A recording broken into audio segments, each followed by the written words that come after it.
Chapter 3. Rissa glanced up towards the nobles section above her. The various sections of the stands were divided by half walls, but only the gladiators and the nobles were completely fenced in, only accessible through private entrances. The gladiators section was right up against the arena itself, with the nobles right above it. Adrian, his distinctive red hair making him unmistakable, was leaning over the wall from the gladiator section into the nobles, talking to someone who was sitting a few steps above. The man was between two servants holding a large canopy to shield him from the sun.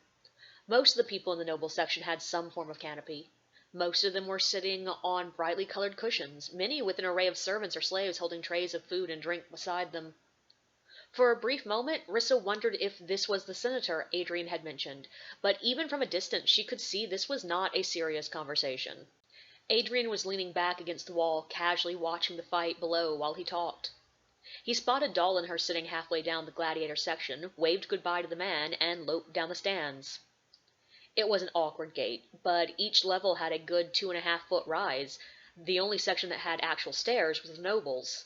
So long strides, almost jumps, between the levels was the only way to climb up and down.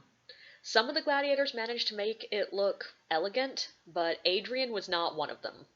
He plopped down next to her, letting out a gust of air. "Doll shown you around, Rissa? Any questions?" She shrugged, and Adrian nodded. "Good. We've got a simple bout first, Milo versus Para. Neither are much of anything special. I post the roster publicly between noon and 4, day of. Since fights start around 5, I usually don't put bouts that will be a big draw first." Rissa nodded disinterestedly. The stands were sparsely occupied, most sections only having a few people sitting around the entrances, most of whom were chit-chatting, drinking, or eating, only paying the fight the mildest of attention. She glanced down at the two men, about equally matched in size, dancing cautiously around each other. There hadn't been much contact yet, looking more like the drunken brawls the guards had had back at the salvage yard than what Rissa had imagined a gladiator fight to look like. More bluster and intimidation than violence. Adrian sighed, leaning back and looking at Doll. "I don't think either of them are going to make it out of fresh meat." "One of them has to." Doll glanced to Rissa. "You're only fresh meat until you win your first one-on-one." Adrian was shaking his head. "Might put them out of their misery and call the fight if this shit keeps going." One of the men swung his spear in an obvious feint, but the other didn't buy it, just stepping back and keeping an eye on his opponent. "Not a training bout!" Adrian shouted, cupping his hands around his mouth to direct the sound towards the arena floor. The men didn't hear or chose not to respond, and Adrian leaned back, laying on the step, propped up on his elbows. "Gods above, I only scheduled 5 minutes for this bout, and it's already been 10. Rissa's attention had wandered to the stands again. The few spectators in the public seating offered a wide cross-section of the population. There were servants, well-dressed merchants, a few nobles, who clearly preferred slumming it, soldiers and sailors already well into their cups, laborers and craftsmen in their dirty leather smocks, and even a few slaves enjoying their free time. Admission to the Colosseum was only a copper penny, which meant that even if you couldn't afford to gamble or to buy your way into the nobles section, almost everyone could afford a seat. Considering the Colosseum had fights every day until well after dark, almost everyone in the city could find the time, at least occasionally. Rissa even thought she saw one of the street sweepers sitting in the section to their right. Along the top of the stands, there were stalls, where food and drink vendors set up business. When Adrian saw her looking, he explained that the arena took 10% off all profits, adding to the already impressive amount the Colosseum brought in. "Not that most of us will get rich off this place. Most of the profits go to either feeding our gladiators, paying staff, or straight to the Senate." He nodded towards the seats above. "You have Gladys up there to thank for the fact that the gladiator prizes weren't cut in half last year." Next to her, Doll grunted unhappily. "I didn't hear about that." "I didn't want it getting around, but that's why I spent every morning at the Senate for 3 weeks. I had to present all our accounts for the last 5 years to show that we couldn't cut our budget any finer. Then I spent 3 days explaining that most of our gladiators would quit if I cut payouts, and that the Senate would lose hundreds in tax revenue if I had no gladiators." He glanced over at Rissa. "I'm sure this will be a disappointment for you, but the stories of gladiators becoming rich, well, it's not an exaggeration. Some do. Caesar is on his way to being the richest man in the country, but he was born into money and knows what he's doing with investments. The vast majority of gladiators make just enough to survive. Some don't even make that, which is why we provide food and board. And honestly, even those who are in the top 5 for a couple of years often only retire with enough to buy a small farm. Rissa shrugged. She actually knew that. The street sweeper that had originally suggested she come here had mentioned that many slaves who came to the Colosseum didn't make enough to earn their own freedom. But there was a chance, so she had taken it. "By the gods, this is driving me insane!" Adrian muttered, his eyes on the fight below, which still hadn't got past single blows followed by a retreat and reassessment. "I'm going to go see what I can do to get things moving. Maybe bring back the lions." He pushed to his feet, loping down the rest of the steps to the entrance of the section, disappearing back into the private halls. "Don't worry, he won't actually sick wild animals on them." Rissa glanced at Doll, giving him a no-shit expression. Animal fights hadn't been seen in this Colosseum since the days of the Founders' War. When the treaty was signed and the Rissili Empire unified, feeding enemies, slaves, or citizens to animals had been officially banned as barbaric, though Rissa had heard rumor that gladiators still fought dogs, bears, and yes, even lions in some of the outlying, more barbaric cities. But this was Tauric, the capital city of the Rissili Empire, widely agreed to be the most civilized city in the known world. She was curious what Adrian could do, though. No one had mentioned anything about what would happen in a stalemate. Adrian had said fights only end in surrender, incapacitation, or death. "He'll probably send Jason out," Doll answered her unasked question.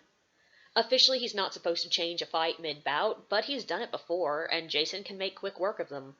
The only ones who might complain are the fighters, and Adrian has a lot more pull than any gladiator. He's been here longer and will probably outlast all of us." Well, no shit. He wasn't risking his life every day. Doll pointed down at the small box right off the arena floor on the opposite side of the stands. A man sat there, and Adrian was leaning over the wall that kept spectators from falling into the arena talking to him.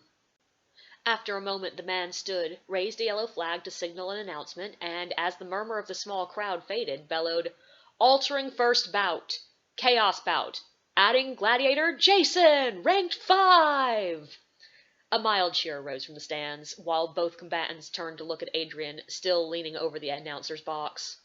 Rissa couldn't see their expressions, but from the answering look of "What did you expect?" from Adrian, she could guess. Doll sat up straighter, bumping her shoulder in a bit of a shared excitement. She shifted away. "Sorry," he murmured, still smiling. She shrugged, and he nodded towards the arena floor. "But this will get things moving." There was one entrance to the arena floor, just to the left of the gladiator section, but when she leaned forward she could see the man stepping out of the vomitorium. As soon as he was far enough out that he was clearly visible from the stands, he paused, raising his arm and spinning slowly to wave at the now cheering spectators. It was easy to see why people were cheering. Jason was a very attractive man, probably in his mid-20s. He had wavy golden hair, worn long and tied back with a red ribbon. He was tall and broad-shouldered, but with a trim figure, even in light armor. He had a rakish grin, eyes so blue they were visible from the stands, and he moved with an easy grace. He was practically the frieze model of a noble, heroic gladiator. Next to her, Doll snorted indulgently. Can't even tell, he probably had to get into his armor in under a minute. He wasn't scheduled to fight until the 10th bout tonight. He shouldn't have needed to get ready for an hour. He leaned a bit closer, conspiratorially. But I know he was feeling guilty for not being able to go with Adrian to the butcher's today. He had an invitation to go to the theater with one of his wealthier patrons, or he would have been Adrian's first choice. Everyone loves Jason. She could hear that. The crowd was still cheering as the man crossed to the center of the arena floor, shook hands with the two fighters already there, switched his shield to his left arm, and drew his sword. The short sword was, even from a distance, surprisingly utilitarian, with no signs of embellishments on the blade, hilt, or scabbard. Both his opponents stepped back, taking up defensive stances towards him, one practically cowering behind his much larger shield. The new gladiator visibly snorted and jumped forward, attacking in the blink of an eye. This was what Rissa had expected. The fight lasted maybe a full minute after Jason joined, and he fought with a practiced ease. He was an aggressive fighter, backing both opponents around the arena floor before disarming one and cracking the other's shield with his sword. The shield man dropped his spear and raised both hands, backing away in obvious surrender. Jason turned his full attention on the other man, delivering a vicious blow to the man's dominant arm.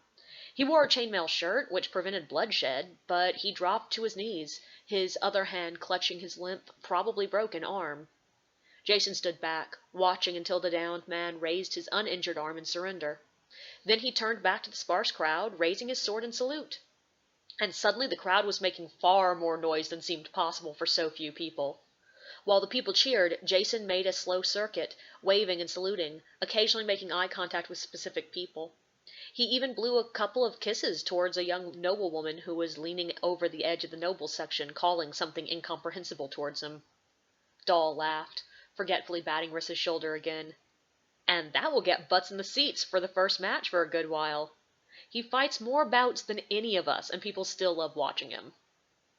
How often do most gladiators fight? Dahl's eyes went comically wide. Why, I was beginning to think you didn't care about anything except the damn apple in your sleeve.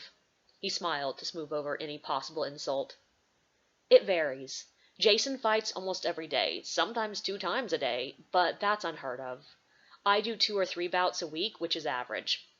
By the way, that whole at least 1 bout a week rule, to give us as much leeway as possible, Adrian counts each week as starting the day of your last fight. So you can go all the rest of the week and 6 more days before you absolutely have to fight again. I'm guessing you're going to want to do a good number of fights to earn your freedom more quickly. She shrugged, but for once that wasn't quite enough. She bit the inside of her lip and, not quite looking at the big man next to her, asked, Delilah can't make me go back, right? No, she can't. He reached out, squeezing her hand, and she let him. It was harmless, and he let go before the urge to pull away grew too strong. When she looked up at him, he was smiling that big, dumb grin at her. He really did look a good bit like a troll. She smiled back. The next fight was somewhere between the first failure of a fight and how it had gone after Jason joined. One man was noticeably better than the other, but there wasn't so big a difference that the fight was over too quickly. The fight after that was a group bout, 2 fighters Dahl identified as fresh meat against one ranked at 16. It was clearly a surprise to the crowd when the 2 managed to take down the more experienced fighter. It was fun to watch, but it felt strange to Rissa to be idle. By the end of the second bout, she had pulled her feet up on the step, curling her arms around her knees. By the end of the third, her head had come down to rest with her cheek on her knees. She was tired, and with no work to distract her, her back was stinging worse than it had since Delilah had lashed her at dawn.